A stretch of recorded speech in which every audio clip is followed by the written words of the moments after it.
Back in 2016, Lindsey said something rather nasty on his flight to becoming the next president of the United States. Under the towering arches of Washington National Cathedral, Donald Trump stood over Lindsey Graham's casket and did the unexpected. He laughed. But behind that lighthearted eulogy lies a far darker, high-stakes story. Within hours of Graham's sudden death, Trump launched a quiet maneuver, claiming a secretive final phone call, pushing a controversial agenda, and pulling the strings behind Graham's vacant Senate seat. Was it a sincere farewell, or a calculated political power grab? Let's dive in. Okay, so before we get into the eulogy, we need to rewind the clock, because none of this makes sense without the backstory. Back in 2016, during the wild ride that was the Republican presidential primary, Donald Trump and Lindsey Graham were not friends. Not even close. They were both running for president, they were both trying to win over the same voters, and things got personal fast. It started when Trump said Senator John McCain was not a war hero, which, understandably, did not go over well. Graham, who was close with McCain, called Trump a jackass on live television. And Trump being Trump, he did not let that slide. At a campaign event in South Carolina, Trump stood in front of a crowd and basically said, "Hold on, didn't this guy call me a name years ago too?" Then he pulled out a piece of paper with a phone number written on it. Graham's actual personal cell phone number. And he read it out loud, twice, to a crowd, on camera, for the whole country to hear. Of course, people actually called it. The voicemail was full. His inbox was overflowing because apparently half of America decided to dial a senator's personal cell just because Trump told them to, or possibly because it might have been a fun thing to do. Graham's team was furious, and honestly, who could blame them? This was not a subtle jab. This was Trump handing out Graham's private information like it was a party favor. And here's the thing, Graham did not just let it go quietly either. He later filmed himself smashing a cell phone to classical music, which, if you think about it, is one of the more dramatic ways a politician has ever responded to a rival. So by every measure, this was a real feud. Public, messy, and honestly kind of petty on both sides. This was not some random influencer beef or a reality show argument. This was two sitting politicians, both actively campaigning for the most powerful job on the planet, and one of them decided the best comeback to an insult was doxing the other on live television. Graham's campaign manager at the time did not hold back either, putting out a statement basically saying Trump was proving he was not ready to be commander-in-chief. It was brutal, it was public, and at the time, absolutely nobody watching that rally would have guessed these two men would end up standing shoulder to shoulder for the next decade. So if these two hated each other enough for Trump to leak his phone number to millions of strangers, how in the world did they end up close friends? Here's where it gets interesting, because not long after that whole phone number disaster, something shifted. Graham actually met with Trump, and by his own account, the meeting went well enough that he handed Trump his brand new cell number. Yes, really. After everything that happened, Graham willingly gave Trump another number to dial. From there, the relationship kept building. Graham went from being one of Trump's loudest critics in the Republican field to becoming one of his most visible allies in Washington. He was there through impeachment hearings.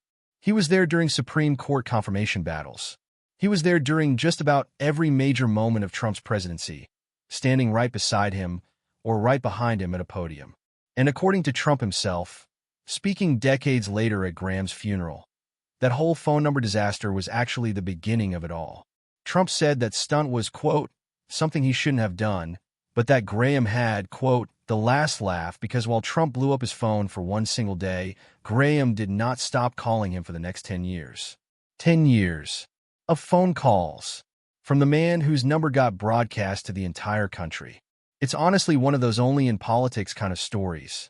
Two grown men, both running for the highest office in the country, insult each other publicly, leak private information, smash a phone on camera, and somehow end up as friends for over a decade. You could not write this as fiction and have people believe it. And once that friendship took hold, it did not just stay a background detail. Graham became one of Trump's most consistent defenders through some of the most turbulent chapters of his political life. Impeachment proceedings, controversial cabinet picks, Supreme Court battles, you name it, Graham was often right there, publicly backing him up when plenty of other Republicans were choosing their words a lot more carefully. That kind of loyalty does not happen by accident, and it definitely does not happen between two people who secretly still hate each other. Whatever bridge got built after that phone number disaster, it held for a very long time. But if they became such close friends, why bring up the phone number scandal at all, especially at a funeral? So here's the setting. Lindsey Graham passed away suddenly on July 11th at 71 years old, after suffering what officials described as an aortic dissection, basically a tear in the wall of his aorta. He had reportedly just gotten back from a visit to Ukraine not long before he died, which, if you know anything about Graham's foreign policy passions, tracks completely with who he was. His death sent shockwaves through Washington. This was not some quiet lawmaker nobody had heard of. Graham had been in the Senate for over 2 decades, plus years in the House before that, and years of active duty as a lawyer in the Air Force before politics ever entered the picture. He actually served more than 6 years on active duty as an Air Force lawyer, then spent years in the South Carolina Air National Guard and later the Air Force Reserves, eventually retiring as a colonel.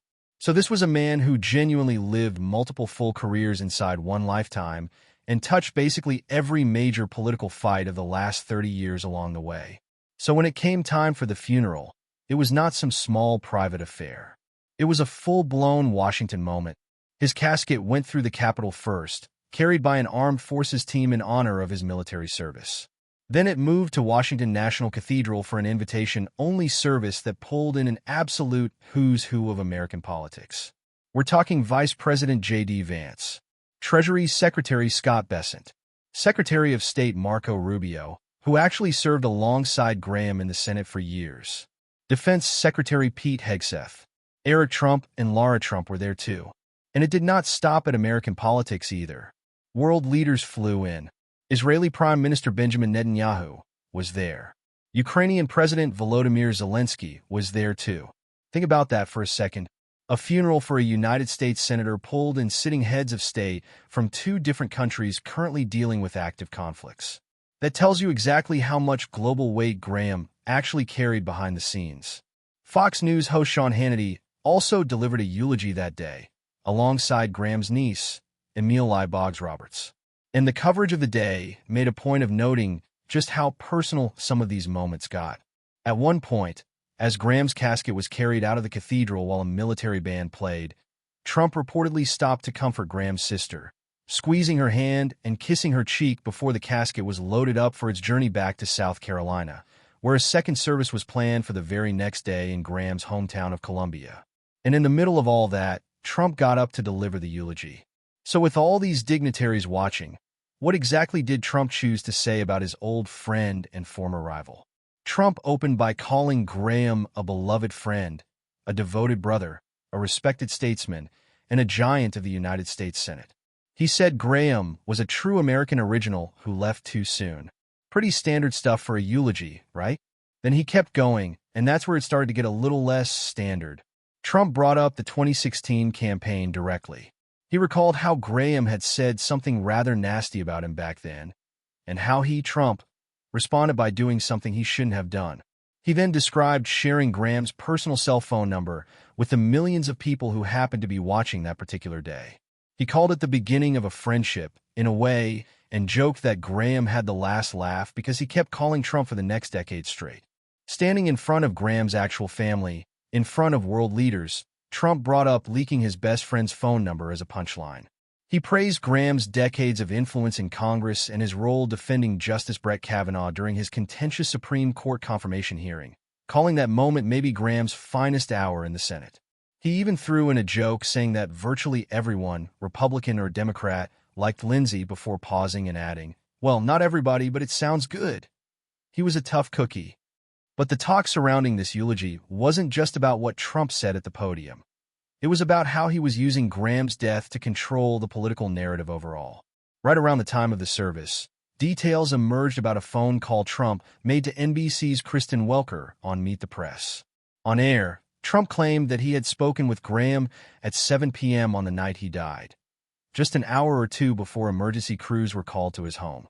According to Trump, Graham was exhausted after landing from Ukraine, but was still frantically lobbying him on the phone to push the Save America Act, a controversial elections bill currently stalled in the Senate. Trump painted a picture of a devoted lawmaker using his final breath to push Trump's own legislative agenda. To plenty of critics and political observers, that story immediately raised eyebrows. The timeline felt remarkably tight, and the idea that Graham, fresh off a flight from a war zone and suffering acute cardiac distress, spent his final active hours frantically pitching election legislation felt almost too convenient for Trump's current political fights. Many argued Trump was effectively fabricating or exaggerating a tragic human moment into political leverage for a stalled bill. And Trump did not stop there. In that exact same interview with Kristen Welker, Trump was asked about who should replace Graham in the Senate.